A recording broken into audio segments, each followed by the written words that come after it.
Bismillahirrahmanirrahim. Assalamualaikum warahmatullahi wabarakatuh. Waalaikumsalam warahmatullahi wabarakatuh. Alhamdulillahirabbil alamin. Allahumma shalli ala sayyidina Muhammadin wa ala alihi wa sahbihi ajmain. Alhamdulillah, bersyukur kepada Allah Subhanahu wa taala di kesempatan yang berbahagia ini kembali kami menyapa di Majelis Yas'alunaka Islam Solusi Kehidupan bersama Syekhuna Syekh Surahman Hidayat. Assalamualaikum. Kami ucapkan banyak-banyak terima kasih kepada para pemirsa yang telah menyampaikan pertanyaannya. Mudah-mudahan menjadi asbab ilmu kita bersama. Baik, langsung saja. Pertanyaan yang pertama datang dari Bapak Aziz Hermawan asal Tangerang yang menanyakan, ada sebuah hadis yang memerintahkan kita taat kepada ulil amri. Pertanyaannya, apakah ulil amri ataupun penguasa yang berkuasa di Indonesia saat ini wajib untuk kita taati? Seperti itu. Bismillahirrahmanirrahim. Assalamualaikum warahmatullahi wabarakatuh. Waalaikumsalam warahmatullahi. Allahumma salli ala sayyidina wa maulana Muhammadin wa ala alihi wa sahbihi ajma'in, amma ba'du. Terima kasih Pak Aziz Hermawan dari Tangerang atas pertanyaannya, bahwa poinnya apakah penguasa di Indonesia termasuk ulil amri. Ulil amri itu tentu saja bahasa Arab, bahasa Al-Quran, yaitu man yali amrol muslimin, orang yang mengurus urusan kaum muslimin. Itu ulil amri. Nah, siapapun, tentu saja ada persyaratannya. Persyaratannya harus orang yang beriman. Sebab ayatnya di surat Ali Imran sangat tegas, perintah untuk mentaati ulil amri itu bersyarat. Ya ayyuhalladzina amanu athi'ullaha wa athi'ur rasula wa ulil amri minkum. Nah, wahai orang-orang yang beriman, taatlah kepada Allah dan taatlah kepada Rasul. Nah, tidak diulang kata-kata wa ati'unya kepada ulil amri dan kepada ulil amri. Nah, tentu maksudnya ketaatan kepada ulil amri itu bersyarat kalau beriman dan taat kepada Allah dan Rasul. Ulil amri itu baru mempunyai hak untuk dipatuhi, ditaati. Karenanya jelas di dalam ayat ati'ullah wa ati'ur rasul. Tidak diulang wa ati'u ulil amri, tidak. Sebab ketaatan kepada ulil amri itu tidak mutlak, bersyarat kalau dia mentaati Allah dan Rasulnya. Pasti orang yang beriman, orang Islam dan taat kepada Allah dan Rasul baru punya hak untuk ditaati, dipatuhi, begitu. Itu di mana saja, termasuk ya yang di Indonesia, yang berkuasa di Indonesia itu. Kalau mereka itu memang hasil pilihan dari umat Islam atau dari rakyat Indonesia yang mayoritas umat Islam. Jadi posisi mayoritas ini penting, ya. Kalau hasil pilihan itu dari mayoritas kaum muslimin, maka dia termasuk ulil amri, ya kan. Harus ditaati kalau menjalankan ya fungsi kepemerintahan ya yang mentaati aturan Allah dan Rasul Shallallahu Alaihi Wasallam. Ya, itu. Jadi kalau pada posisi tidak sesuai dengan Al-Quran dan As-Sunnah dan Rasul, itu tidak ada alasan untuk ditaati. La ta'ata li makhluqin, tidak ada ketaatan kepada makhluk ya fi maksiatillah, dalam maksiat kepada Allah Subhanahu wa taala. Jadi demikian itu ya, ini ulil amri di mana saja, termasuk yang di Indonesia. Wallahu a'lam. Baik, terima kasih atas pencerahannya. Pertanyaan berikutnya datang dari Bapak Rizky Muhammad asal Tangerang juga, yang menanyakan, apakah Rasulullah Shallallahu Alaihi Wasallam mempergunakan politik dalam pemerintahan secara umum atau dalam mengatur urusan pemerintah?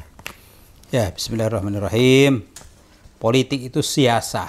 Siasa. Maknanya itu pengelolaan, sasaya susu siasah, mengatur, ya, mengatur yang belum baik menjadi baik, yang menyimpang menjadi lurus, yang belum tertib menjadi tertib, itu siasah, ya.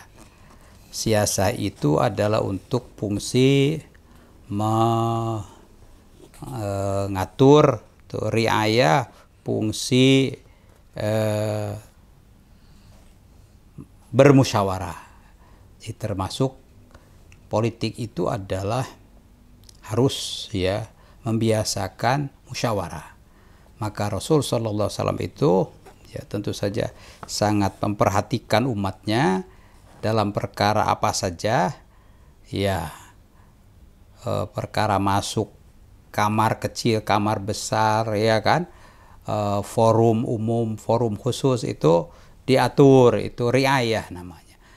Masalah makan, masalah melangkah, apalagi tentu saja memilih teman, memilih tetangga, memilih calon teman hidup, memilih pemimpin, apalagi kan semakin dampaknya luas tentu semakin ditekankan. Nah, itu siasah. Ya, berarti ya apapun itu ada siasahnya, ada pengaturannya, ya. Dan ada tuntutan di situ ketaatan terhadap apa yang diarahkan, diatur, digariskan oleh Rasulullah SAW melalui sabda-sabda beliau dan melalui perbuatan beliau untuk dicontoh, diteladani. Itulah siasah. Jadi beliau mempergunakan politik atau siasah dalam pemerintahannya, ya tentu saja. Jangankan ketika memerintah, ya, sebab isi pemerintahan itu kan adalah mengajak kepada kebaikan, ya, melarang dari kemunkaran, ya kan, kemudian dakwah ilal khair, amar ma'ruf dan nahi munkar, mencegah kemunkaran, ya. Itulah siasah di dalam Islam, ya kan, siasah di dalam Islam. Ya, itu tentu saja Rasulullah selain memerintahkan juga memberikan contoh. Maka untuk urusan publik itu tentu perlu diatur secara baik dengan politik, ya. Di politik itu siasah. Makanya dalam bahasa dari Melayu itu, ya, disebutnya pentadbiran. Siasah itu adalah pengaturan untuk sesuatu urusan umum agar berjalan secara baik dan berjalan secara membawakan kebaikan, kemaslahatan bagi masyarakat. Itulah politik, ya. Jadi sholahir ra'i itu kebaikan, ketertiban masyarakat, dan ya juga lebih tertib lagi para pengelolanya. Jadi para pemimpin pengelola itu harus baik dulu, baru kemudian menularkan, mengajak masyarakatnya untuk tertib dan berbuat baik. Itulah siasah. Jadi islahur ra'i war ra'iyah, memperbaiki para pemimpin publik dan rakyat. Itulah siasah, ya kan.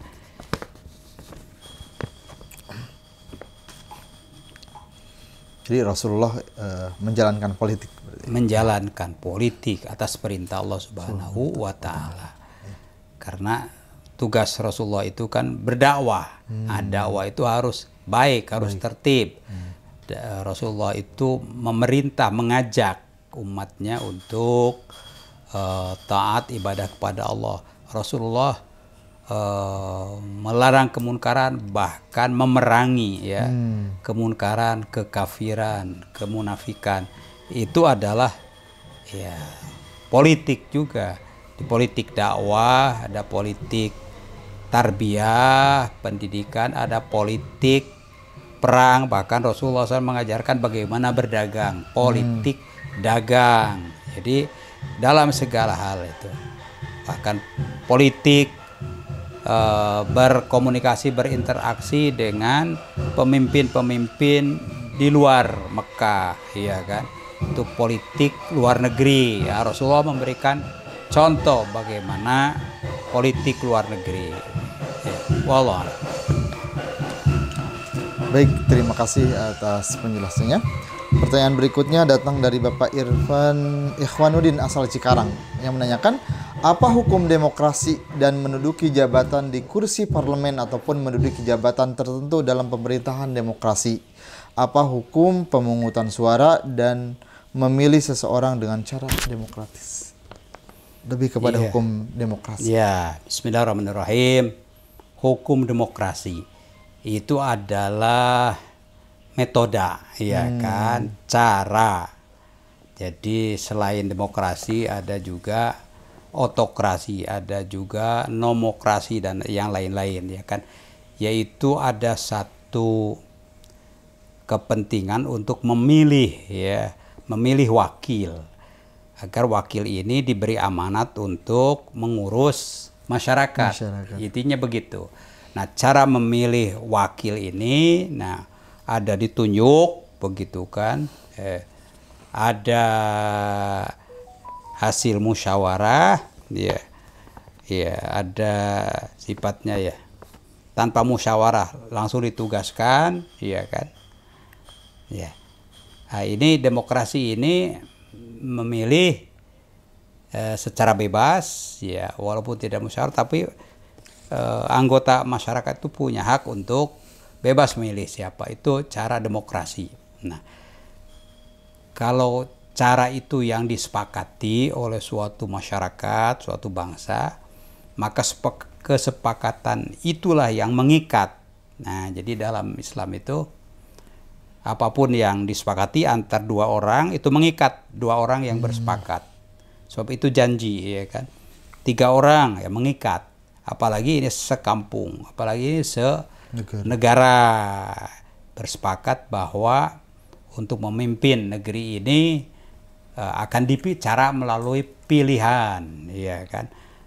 Maka kesepakatan itu mengikat, gitu kan. Itulah jadi Islam sangat ya apa namanya menggariskan keteraturan, ya, sesuatu yang teratur untuk masalah-masalah umum itu adalah dengan cara musyawarah. Wa amruhum syura bainahum dalam surat Syura, dan urusan mereka itu dimusyawarahkan sesama mereka. Itu apa caranya, siapa yang dipilih, dan itulah ya dengan cara ya demokrasi lah, begitu ya. Artinya kekuasaan itu di tangan rakyat, ya. Kewenangan, ya, kekuasaan itu di tangan rakyat, lalu diamanatkan, dititipkan kepada yang dipilih. Yang dipilih, ya, betul. Amanatnya itu dititipkan dan dia harus mempertanggungjawabkan, ya, sesuai dengan kesepakatan, misalnya setiap tahun, setiap 5 tahun, atau bagaimanapun, ya, cara juga mempertanggungjawabkannya seperti apa, apakah langsung, apakah melalui wakil-wakil, perwakilan, ya kan. Jadi ada demokrasi langsung kepada rakyat. Wah, ini tentu saja banyak sekali mungkin, ya, supaya praktis, ya, ada perwakilan, maka disebut demokrasi perwakilan, ya, seperti di Indonesia ini demokrasi perwakilan. Nah, kalau itu yang disepakati, itulah yang mengikat ya masyarakat, ya, hasil musyawarah itu. Jadi apa hukum demokrasi itu adalah ya suatu kesepakatan masyarakat tentang metode atau cara, ya kan, untuk mengatur kepentingan masyarakat, membikin peraturan, memilih pemimpin. Nah itu, ya kan. Karena hasilnya hasil musyawarah, maka harus dilaksanakan. Sebab kalau orang sudah bermusyawarah lalu tidak menjalankannya, sebagaimana orang bersepakat antar dua orang punya janji, lalu ya melengos salah satunya, itu tentu saja kacau, ya kan. Maka ya demokrasi itu adalah supaya bermanfaat, ya tentu dijalankan, ya supaya berjalan dengan baik dan benar, ya. Yang belakangan ini banyak dikritisi, ya, bahwa pelaksanaan demokrasi di suatu negeri, termasuk di Indonesia, ada hal-hal yang menyimpang, kan begitu. Itu harus diluruskan. Maka melalui pemilu tahun ini, ya Februari 2024, ini suatu koreksi terhadap ya pelaksanaan pengelolaan masyarakat ini yang dianggap kurang baik, sehingga ada kekurang percayaan ya terhadap ya pelaksanaan pemerintahan dalam beberapa hal. Ini perlu dikoreksi melalui cara demokrasi, begitu. Jadi hukumnya ya bukan demokrasinya, itu kesepakatan memilih cara demokrasi, itulah yang ya wajib ya dijalankan, ya kan, begitu. Ya Allah. Baik, terima kasih atas pencerahannya. Ya. Pertanyaan berikutnya datang dari Mas Farhan Hafiz asal Lampung yang menanyakan, apa dasar hukum politik dan apakah ada dalilnya dalam Islam? Seperti itu. Ya, seperti tadi disebutkan bahwa politik itu adalah satu cara untuk mengelola masyarakat agar teratur, ya masyarakat mentaati hukum, mentaati pemimpin yang mengajak mentaati hukum, ya kan. Nah, maka ketaatan itulah menjadi prinsip. Dalam Al-Quran jelas, ketaatan itu pertama ada kepada Allah, yang kedua kepada Rasulullah SAW, ya, yang ketiga kepada arahan Allah dan Rasulnya. Ya.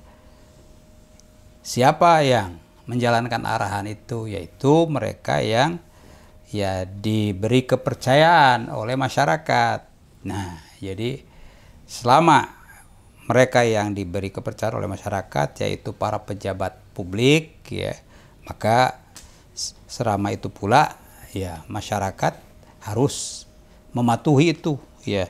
Itulah dasar hukumnya. Jadi dasar hukum berpolitik itu adalah ya atas arahan Allah, arahan Rasul. Jelas arahan Allah tadi di Al-Quran, arahan Rasul dalam sabda beliau, ya, kalau kalian dalam sebuah atau merencanakan suatu perjalanan 3 orang saja, nah ya, supaya dalam perjalanan itu baik dan menghasilkan hal yang maslahat, fa'amiru ahadakum, sampai begitu, maka pilihlah seorang di antara kalian itu sebagai amir sebagai ketua. Nah, jadi idza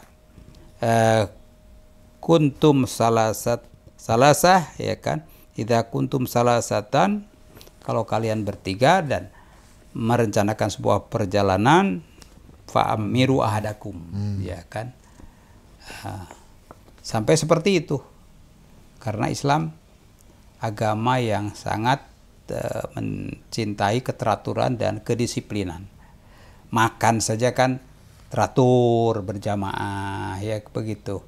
Apalagi untuk memikirkan, membahas kepentingan masyarakat umum, itu tentu saja ya harus berdasarkan politik dan harus ada yang mengkoordinir, ya, harus ada yang mengetuai. Kalau tidak, ya maka sekecil apapun komunitas masyarakat itu harus ada amirnya, harus ada ketuanya. Betul. berarti sampai tingkat RT sekalipun kan begitu, apalagi tingkat yang lebih luas.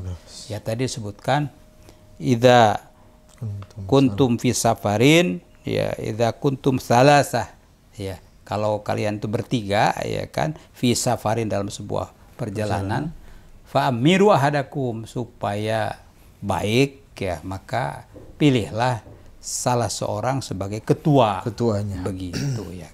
Ya. Baik ya. Jadi dasarnya jelas ya dari Al-Qur'an. Baik, pertanyaan berikutnya datang dari Mas Salman asal Bekasi yang menanyakan sehubungan dengan masalah konstitusi, soal umur pencalonan presiden di negara Indonesia sebelumnya sudah diatur sedemikian rupa, tapi pas kemarin dengan mudahnya berubah. Apakah seperti itu bentuk hukum ataupun undang-undang di negara Indonesia dengan mudah bisa dirubah-rubah? Ya, bismillahirrahmanirrahim. Jadi manusia ini baik individu maupun kelompok ada godaan, ya kan? Ya, bisa saja dia dalam posisi dan berjalan lurus, ya kan, bisa saja ada godaan atau digoda oleh pihak lain sehingga tidak pada posisi yang lurus, tidak berjalan lurus, ya. Nah, apalagi ini dalam masalah hukum, ya kan. Ada tentu orang-orang pada dasarnya harus mentaati hukum, ya. Tapi kasus ya kemarin, ya kan, di Indonesia hukum tertingginya adalah tentu saja ya Pancasila, lalu Undang-Undang Dasar 45, turunannya adalah Undang-Undang Organik, Undang-Undang biasa, ya kan. Nah, terkait dengan memilih calon dan persyaratannya untuk baik calon presiden atau calon wakil presiden ada aturannya, jelas ada di konstitusi, ya kan. Lalu dijabarkan dalam undang-undang terkait. Nah, ya. Nah, sesuai dengan tentu lembaga yang diberi amanah dalam hal ini, ya MK, Mahkamah Konstitusi, ya kan, mencikapi masalah itu, ya bahwa ketika ada penyimpangan, ya mereka tentu saja membahas, dan orang yang diduga atau dituduh ya melanggar ya aturan konstitusi, ya, tentu saja akan diperiksa, dan itu yang terjadi. Maka dibentuklah sekalipun yang diduga melanggar itu dari hakim konstitusi sendiri, bahkan ketuanya. Kan. Nah, jadi hukum itu berlaku untuk semua, walaupun seorang itu ketua atau anggota di lembaga itu ya diduga melanggar, dia harus diperiksa, dan itu sudah dilakukan. Hasilnya adalah terbukti. Yang bersangkutan itu terbukti dengan bukti-bukti yang meyakinkan ya melanggar ya konstitusi, ya melanggar etika.